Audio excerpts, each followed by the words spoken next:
And we are back with more on Newstalk Saga 960. Mark Petrone with you. So very glad you could join us on this edition of the Mark Petrone Show. Well, who exactly is funding the World Health Organization pandemic treaty? We know it's real. It exists. The documents exist. The other question, of course, is exactly what does it mean? Does it mean relinquishing Canada's sovereignty insofar as it applies to any future pandemics? How much power does it give the World Health Organization in terms of determining what we're going to do in Canada and the United States and all the different countries that are signatories to this agreement? And why don't the people know more about this? How come this hasn't been debated? How come it hasn't been an issue in the media? Well, largely it has been dismissed by some as just another conspiracy theory, but it's real, all right. In fact, that there are documents backing it all up. We have Andy Lee, who's been parsing through many of those documents, joining us and talking a little bit about what's going on, including the money trail. Andy, welcome once again to the Mark Petrone Show. Hello, Mark. It's good to be back. Yeah. Back from Mexico. You're back from Mexico. Yeah, and I back in Calgary. Had some blips getting into the country. My app didn't upload my documents, so that was fun. I had to sign my life away, and do all this paperwork and get quizzed on my vaccination status, which was really funny because obviously I wouldn't be in the airport traveling from Mexico if I didn't have my vaccine. So that was a fun little blip. So I'm a little bit tired, but let's try to go through this. So there's a lot of documents that I've been going through. So the 75th World Health Assembly is coming up. Yeah. So, okay, let's start off with the first documents. With the first doc, okay. May 22nd to 29th. And let's talk about this one. All right. So, this is probably not the one you wanted to go to first. No. You wanted to talk about the FNIH. I'm going to call that document up in a second. First of all, what is that organization? So, what is that? So what's happened is the World Health Assembly decided to form sort of an international body to consult on the pandemic and to talk about this pandemic treaty, between the 194 member states. And so I wanted to know just who wasn't, it's not just the WHO. I wanted to find the consultants behind it. So who is actually going to be drafting this framework and doing the consultants? And so that led me to this organization, the FNIH. So that's the Foundation for National Institutes of Health. So they've got it all laid out, and it's definitely not a conspiracy theory, right? It's all laid out very, very clearly right here. Anybody can visit this website and access this information. And so what they're doing is they're working with an organization called the O'Neill Institute. Now, the O'Neill Institute is partnered with the World Bank, the Bill Gates Foundation, and the U.S. Center for Disease Control and Prevention. And so what the O'Neill Institute does is it looks at sort of legal parameters for, international health regulations and things like that. So, I mean, it's sort of like a question of, is this a necessity? Because we do have international health regulations that are already in place. But what they're trying to do is they're trying to sort of form this, this treaty, which is going to give unelected officials, right, people who are part of the WHO, sort of, a say over what could happen during future pandemics or health crises around the world. So it's interesting. So if you go through this document, okay, you want to just scroll down. Just scroll down there. And so you can go to, it says what to know. Yeah, there's Tedros. There's Tedros right there. Yeah, bless his soul. Tedros is right there. So this is the people who are sort of providing consultations to the WHO as they forge forward and, start to draft. It's important to say that, this hasn't been drafted yet, right? So we don't actually know what's inside this treaty. We don't exactly know what it's going to say right now. So it's just in the consultation process. Can I quote this document? Yeah. It says the COVID-19 pandemic has resulted in a catastrophic collapse in global solidarity at every level. I don't think that's true. Catastrophic? No. This is the most important moment in global health for generations. Okay, so they're clearly blowing this way out in order to justify what they want to do. The O'Neill Institute takes great pride in partnering with the FNIH to develop a report that supports World Health Organization and member states in discussions of a potential pandemic agreement, a global and collaborative effort. Our report reflects recommendations for better preparedness built off diverse perspectives, whatever that means. As a World Health Organization collaborating center, we will do everything we can to support decision makers in ensuring the future of global health security. I don't like the way this thing starts. Resulted in catastrophic collapse of global solidarity. That's not true. You know, we still have the UN, we still have the World Health Organization, there's still the CDC, there's still all these organizations still doing their thing. This idea that there's been a catastrophic collapse, that's a lie, Andy. Well, It's a it's bald-faced lie. a little bit overblown. I mean, when you look at the fact that there's been tremendous global coordination and collaborations throughout the pandemic, maybe more than we've ever had before, right? Like we were able to roll out COVAX for countries who needed vaccines and things like that. We did that without sort of needing this ironclad pandemic treaty. And so basically, if you want to go up a little bit, just go Sure. up and scroll up and just click on what to know about the International Pandemic Treaty. Okay. This little link there. And so they sort of lay it out really clearly, and that's small for some people. It's small for me to look at, but Yeah. Okay. Well, let's see. What to know about an international pandemic agreement. For the so I second mean, time in history, the World Health Assembly is holding a special session to consider a convention or other international instrument on pandemic preparedness and response. Is there any reference to the fact that people have a say in this, or is they just going to impose this, having now infiltrated so many of the organizations, as the World Economic Forum has said? well, I mean, They've penetrated the cabinets. They've penetrated the leaderships of all sorts of countries, including, say, Canada's and other, Argentina and Macron and all these others, maybe Ukraine. And so these are globalist run countries now, it seems. And so at least if you believe what some people are saying. And so I guess there's no need really to get the approval of the people because they already own the leaders of those countries. Isn't that true?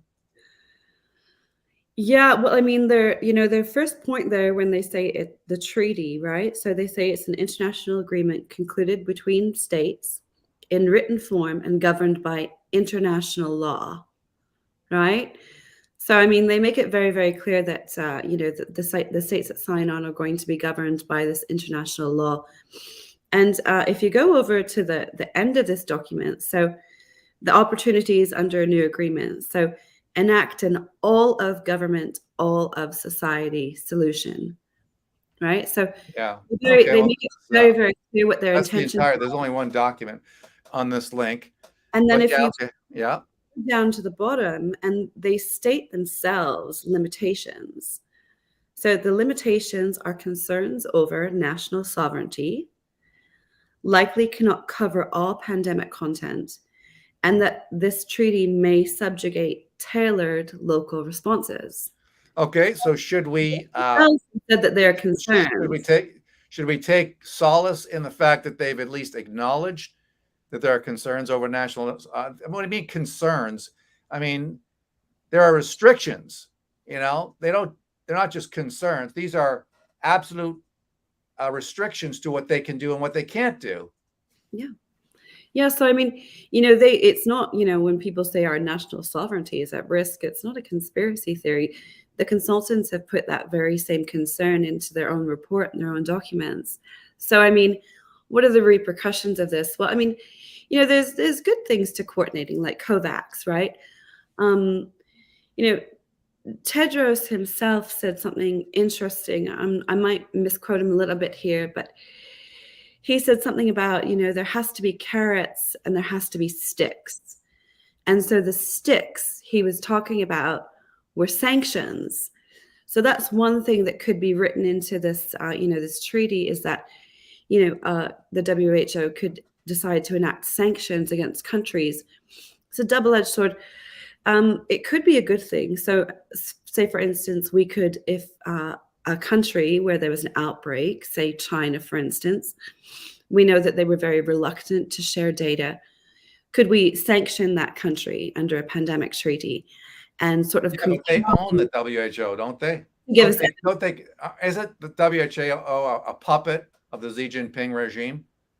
well, I mean, Come there was on. definitely China. I mean, we can pull up some of those tweets. So anyway, so that's one thing. So it could be a good thing, but then it could also be turned around and used against people. Say if you want to be Sweden, right? Say if you don't want to lock down, Yeah, you don't want to follow these rules. yeah. Can we get sanctions knocked down on those countries who say, no, no, no, I'm not going along with this approach, right? So that's the slippery slope when we're talking about being able to sanction other states and getting them to go along with something and not being able to tailor their own local responses. And I think that's really, really important because not all demographics are different, right? We're going to see different cases and deaths and things like that in different populations all over the world for different reasons. So it's a little bit crazy to say, no, we're going to apply like this one world approach, this one society approach to a very complex problem. And yeah, I mean, we've got problems. I mean, China's not the biggest funder of the WHO, right?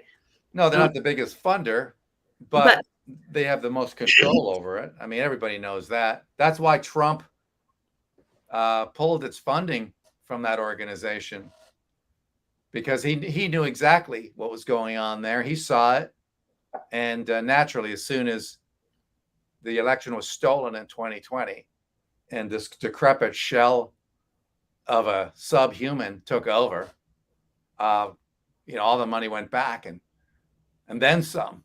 So I don't know. yeah, so I I think. mean, Go ahead. yes, I mean, so this FNIH. So I sort of wanted to find out more about it. So Okay, what did you find out? well, it's a not-for-profit. It was started by actually U.S. Congress. But the biggest funders are indeed the Bill and Melinda Gates Foundation. So they contributed $10 million over about a decade. So they're by far the largest funders, followed up by, the big pharma tech companies. So Johnson & Johnson, GlaxoSmithKline, and Pfizer. Right. The other The usual suspects. Should we call up one of your other documents? So yeah, and I was just going to say, just going through this report. So this was like the preliminary report that FNIH put out, and so I still have to go through. You want to go to the Gates Foundation document? Sure. Look at that. Okay. But so definitely in All this. right. So let's look at this one. Gates Foundation has been quick in joining the global action and played an active role in the global response against the outbreak. Xi Jinping noted, we rallied nations and adopted a string of unprecedented measures to contain and mitigate the epidemic. Well, that doesn't sound like a collapse to me, Andy. I mean, we just saw that document that you showed us earlier that suggested this was a catastrophic loss of coordination. Well, this says the opposite, as I see it. What do you think? Well, I mean, I think that there's little doubt that China influenced the WHO, and they did rally nations and adopted a string of unprecedented measures, and they weren't necessarily good measures, right? They were devastating lockdowns that had their own health implications and repercussions, and we're going to be looking at those repercussions, I think, for decades to come. We're going to be trying to figure out if that was the right approach. So yeah, I mean, it's a little bit disturbing. Gates has got a really close relationship with China. Xi Jinping wrote him a very personal letter thanking him for his assistance during the pandemic. I mean, we know that China's still, under brutal lockdowns. What's going on? Yeah, they haven't adopted the COVID shots the way other countries have they? I mean, you don't see Pfizer in there selling, making trillions of dollars in vaccines, and Moderna. That's not going on, is it, in China? No, I think that's part of the problem in China is that, they've got their own vaccine and they're not, I mean, as flawed as the Moderna and Pfizer ones are, and we're just finding out how flawed they are. And they're deeply flawed in transmission and in, you know, how long they're efficacious for. But China's vaccine is even less efficacious. I think it was about 60% efficacy from the onset. So, and they've got a very, very bad uptake. So, you know, I don't know that they're the country to be modeling our pandemic response. So, yeah, when we've got the Gates Foundation sort of praising these measures, and you know, then we've got the Gates Foundation, who are, you know, they're the second largest funder of the WHO, and they're the largest funder of this FNIH, who is sort of, you know, doing the consultations and drafting up this pandemic treaty. I think there's a lot of questions there, and they're very reasonable questions to be asking. Absolutely. I mean, absolutely. When you go through this report, they do talk about vaccine passports. So vaccines are increasingly going to answer pandemics. The world would benefit from having dependable systems in place. This could fit in under Article 31 of the International Health Regulations, which already allows governments to require proof of prophylaxis for international travel. So, I mean, that's definitely part of it. And so when you've got, you know, pharma companies funding this, you know, this FNIH, obviously Pfizer's funding it, Johnson & Johnson's funding it. And then they're saying, you know, well, you know, we should make sure that we've got international framework in place to, you know, look at for proof of vaccination down the future. I mean, is that their self-interest? Of course it is. Right? Andy Lee joining us on Saga 960 on the Mark Petrone Show. We are crunching the documents. Andy has been parsing through and following the money the way good journalists do and should do. And she's produced an examination into where the money is coming from and the tangled web of relationships between the likes of Bill Gates, Xi Jinping, the World Health Organization, and Tedros, and of course, all the funders to that, because we know that Canada is a funder to the World Health Organization, as well as the World Economic Forum. So there is a tangled web of relationships, but the goal appears to be more centralized control, as I see it.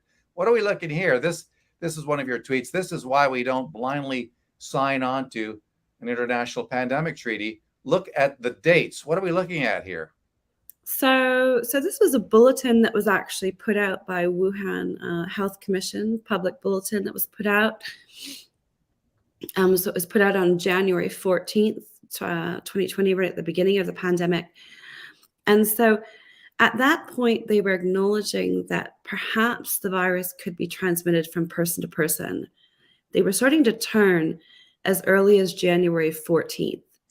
And sort of, you know, because initially we heard all that this can't be transmitted person to person, right? There was no risk, yet cases kept growing. And so this was the first sort of public health bulletin where they acknowledged that maybe that wasn't correct, and maybe human to human transmission was possible. On the very same day, the WHO put out a bulletin saying the exact opposite.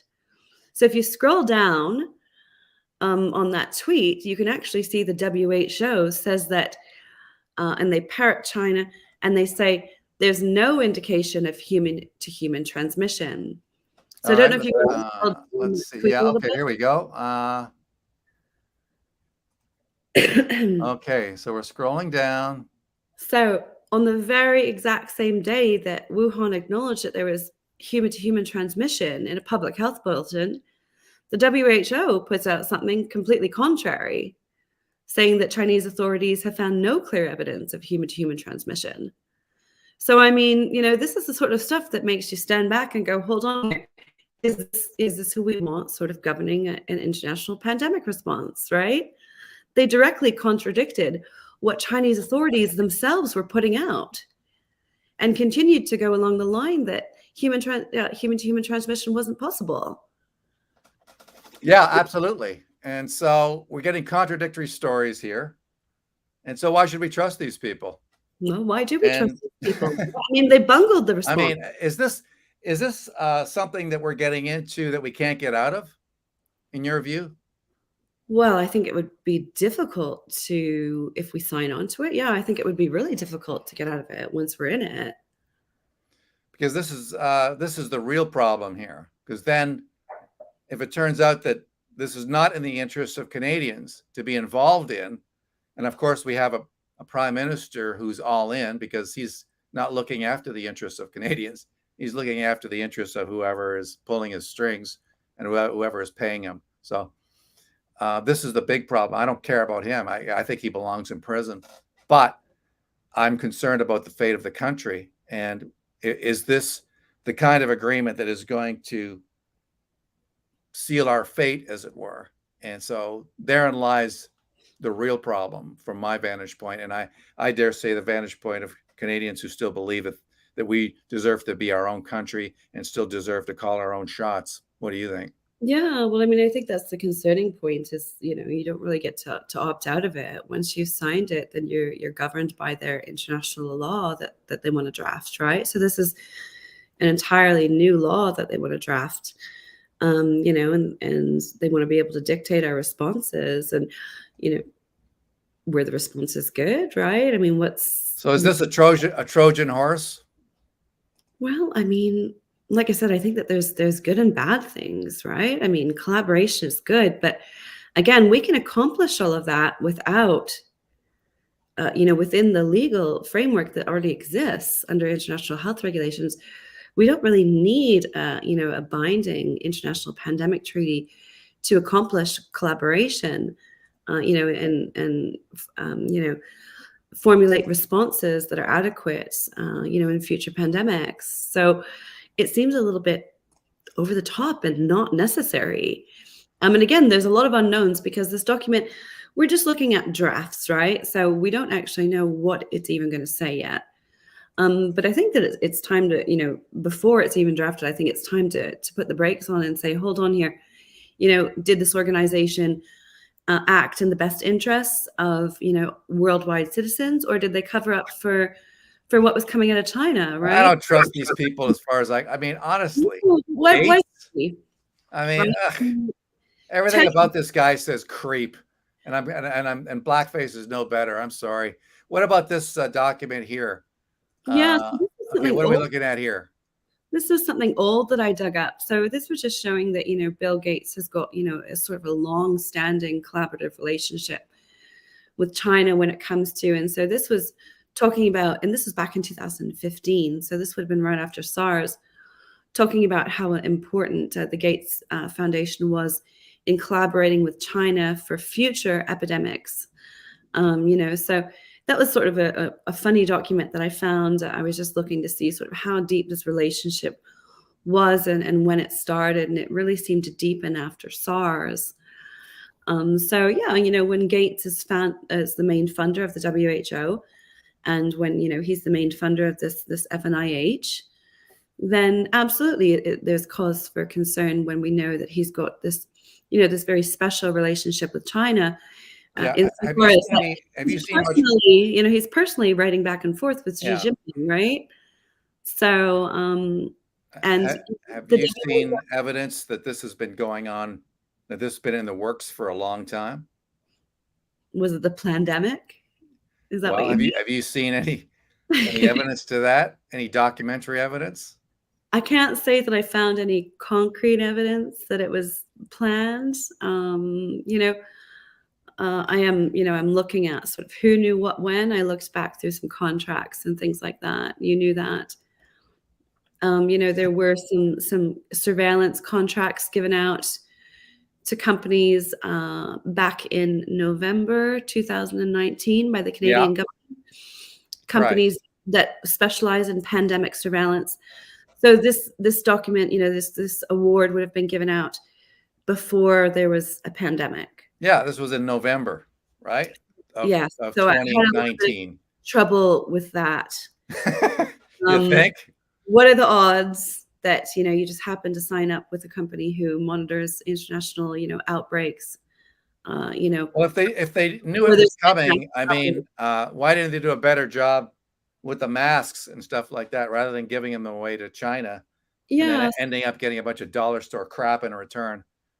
I mean, yeah, unless they were trying to spread it, which would explain why they allowed these flights in, you know, flights full of people from Wuhan and other uh, COVID-19 hotspots, They never stopped those flights in months and months, people coming on in. And, fast forward to 2022. And if you're a Canadian and you haven't had your shots, you can't fly.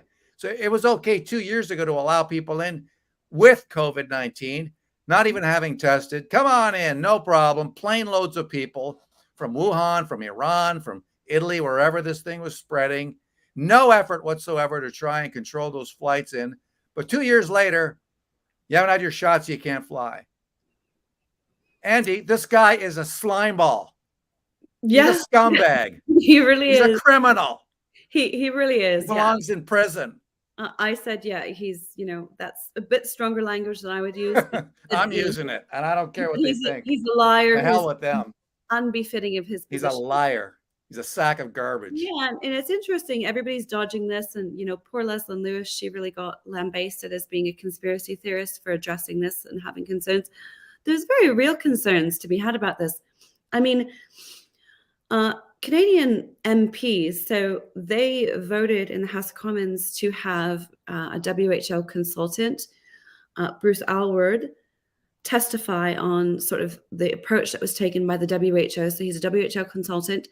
They wanted him to testify as to, the response that was taken earlier on and if the shortcomings.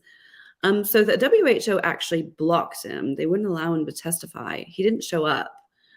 So, these are the people that, we want held accountable for future pandemics. They won't even come and testify in front of our parliamentarians. Our elected officials wanted to ask questions, and they weren't allowed to ask questions of Bruce. And I mean, I've got a nice quote from Bruce here. So Bruce, Bruce said, "If I had COVID-19, I would want to be treated in China." That's what he said at the beginning of the pandemic. Okay. Yeah. So, I mean, I wonder how Bruce would feel about being in China and being treated for COVID now. I wonder how much he'd like it. To what degree is that a dog whistle for what we're going to end up with, which is these just horrific levels of lockdowns? I mean, is Blackface looking at China going, yeah, that's what's coming here in the fall? Well, I don't think he's ever really spoken out against lockdowns. No, I know he hasn't. He keeps saying he's the way forward, but he doesn't seem to mind them. Lost my camera there. Okay. And so, yeah, it's immensely concerning that, we're going to sign a treaty on with, people who really haven't. And even the WHO I think it was last week, finally, they put out something against, the brutal lockdowns going on in Shanghai. So it's like it's taken you years to get the guts to speak up against this overblown pandemic response that we're seeing in China, right? Yeah, it's overblown. Yeah, I'm sure that thousands of people have died just from the lockdowns over there. Yeah, not from the pandemic. Yeah, people have died of the disease, obviously, I guess. But I mean, can you imagine?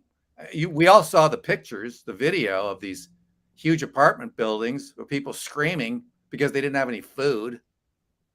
And this is their way of trying to control the pandemic, is starving people to death. Yeah, I mean, these people are vermin. These people are absolute vermin. It's bizarre, the footage that's coming out. I'm getting more irritated by the second, just because everything they do is so despicable and ugly. These people are dead inside. No, I know that they really are heartless, right? So that, that was really weird that it's taken the WHO that long to sort of pivot on their position. It's taken them years to say that, maybe China isn't doing the right thing with the lockdowns. So, that could very much, under international governments, that could be us. Right. I think it's a dog whistle. I think it's like, okay, Canada, this is what you're going to do. They had the lockdowns first, right? And then we ended up with the lockdowns. Then I guess they eased up, and now they're back into lockdowns, harsh lockdowns, brutal treatment of their own people. So, I mean, you don't have to be a freaking clairvoyant to know where we're headed if we don't stop this crap before it actually happens. Yeah. And I mean, it's largely funded by Bill Gates, who's Xi Jinping's best friend, right? Yeah. I mean, of course they're good friends. He gets to run his, his software there and run his search engine there. while other freer platforms like Google and Yahoo are kicked out, right? Because they won't comply with national security laws and turn over information the way that China likes them to turn over information. But Bill's right there standing up well, for it, right? let's listen to this clip by Dr. Robert Malone. I know you're familiar with his work. He was talking to Steve Bannon about how they have weaponized public health. Let's listen. There is no medical emergency. This is explicitly clear. As 17,000 physicians and medical scientists, we're in a position to make this call. This is more that is employed by the Health and Human Services. There is no medical emergency. It's being weaponized against us and used for political purposes. This is obvious now. It's clear to all of us. And what we have is basically lackeys, paid off people. Often they have financial ties back to Pfizer, like the two that testified in Louisiana 2 days ago when I was down there testifying. There is a large fraction of the medical community that has been financially compromised by the interests of big pharma and the interests of the insurance and medical industry. Remember, these huge hospitals control about 70% of the physicians in the United States. And those poor docs are in positions where they're owned. They can't say or do anything or they're going to lose their job. They are totally beholden to these corporate behemoths that are controlling our medical care now, that are all owned by, goes back to the big investment funds that are driving the. All right, so paid off lackeys. Let's, I wonder who that describes. I don't know. What do you think? He's not wrong. Like I said, this FNIH is funded largely by Bill Gates, Johnson & Johnson, and GlaxoSmithKline and Pfizer, right? So these are the people who are actually consulting on our international pandemic treaty. What do you think it's going to say? It's going to say you better get our vaccines, you better follow our schedule, or else we're going to take away your mobility rights, right? I mean, of course, that's going to be part of it. I mean, right? Paid off lackey. I don't know. I can't imagine who that would apply to. Yeah. We've got a few of those kicking around. Let's see. So yeah, and it's interesting. The other interesting thing about this FNIH, so they had a pandemic response fund, and it was established to provide financial support. So it was now, Andy, sorry to interrupt, but now they're all worried about the use of extremist language by their critics. So they're so desperate now to shut people up to shut down their critics that they're worried about people criticizing them as extremists. You know what's extreme? Locking people down, treating people like criminals because they haven't had a shot, preventing people from leaving the country in violation of their charter rights, preventing people from getting on a train or a plane or a ferry. That to me is extreme. Confiscating people's assets in their own bank accounts, freezing assets, violently crushing peaceful protesters. That sounds like it's extreme to me. Laying down martial law for no particular reason. That strikes me as particularly as extreme. What do you think? Yeah, I mean, I think that there's little doubt that Trudeau's more extreme than any Canadian is right now. In his approach, right? His heavy-handed approach to governance. I mean, what Joe Rogan called him a creepy fucking dictator. I mean, I gotta beat that out now. I think he hit the nail right on the head there. Yeah, I mean, for sure. And he's never really taken a moderate approach to lockdowns. And he really is using this to sort of push. He's a horror. And, we've got to push back against this guy. He's totally disgusting. Anyways, I was going to say, so the other interesting thing about this FNIH is that, so their response fund was led by Dr. Anthony Fauci. So Fauci. if you're Fauci. If you're a Fauci fan, what do you think? His paw prints are all over this pandemic international treaty. Yeah, not a Fauci fanboy. Well, I mean, I think he himself, didn't he say lockdowns were a way to get people vaccinated? Well, the Canadian government has admitted that. There's no science backing it all. It's all punitive. It's all, we got to get you shots. So that's why we're imposing these measures. And if they're going to push a third shot, which is really what they want to do, they want to push the booster. They can't very well lift the mandates. That's what's going on here, Andy. If they lift the mandates, then absolutely nobody's going to get. Well, I shouldn't say nobody. Very few are going to get the booster. As it is now, very few are getting the boosters. The only way they're going to get people to do that is by coercion and bullying, like they had. So many were bullied into getting the last shots. Sadly, it worked, but they're having a bit of a pushback with this one. So we'll see what happens. Andy, I got to wrap things up. Was there something else you wanted to talk about? Yeah, well, no, I was going to say just along those lines. I found a bonkers story coming out of Quebec.